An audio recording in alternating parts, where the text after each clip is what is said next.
बघा टीईटी 2021 ला प्रश्न आलेला आहे 10 या त्रिकोणी संख्येनंतर क्रमाने येणाऱ्या 8व्या त्रिकोणी संख्येचा पाया किती. पाया विचारलाय आणि ते 8व्या संख्येचा 10च्या नंतरच्या.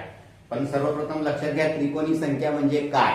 मी या ठिकाणी लिहितो 1 2 3 4 5 6 7 8 9 10 11. मी या क्रमांकवार संख्या लिहिल्या. ही पहिली जर त्रिकोणी संख्या 1 असेल तर याच्यात 2 मिळवा, उत्तर येतो 3, याच्यात 3 मिळवा, 6 याच्यात 4 मिळवा, 10 10 5 मिळवा, 15 15 6 मिळवा, 21 21 मध्ये 7 मिळवा, 28 28 मध्ये 8 मिळवा, 36 36 मध्ये 9 मिळवा, 45 45 मध्ये 10 मिळवा, 55 55 मध्ये 11 मिळवा, 66 बरोबर की 55 नी 11 66 66 मध्ये 12 मिळवा,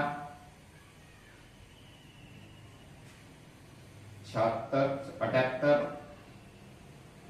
पुन्हा आपल्याला करता येतो. तर यांना त्रिकोणी संख्या म्हणतात. तर पहिली त्रिकोणी संख्या कोणती 1, दुसरी 3, तिसरी 4थी 5वी 6वी 7वी 8वी 9वी 10वी 11वी 12वी. आता आपल्याला 10 या त्रिकोणी संख्येनंतर क्रमाने येणाऱ्या 10 ही त्रिकोणी संख्या आहे 4थ्या नंबरवर आहे. किती नंबरवर आहे 4थ्या. 8व्या त्रिकोणी संख्येचा पाया कितवा पाया किती 1 2 3 4 5 6 7 8 8वी त्रिकोणी संख्या मिळाली.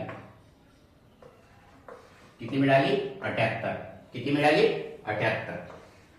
आता याचा पाया किती उत्तर आहे 12. किती आहे 12. दुसरी पद्धत आहे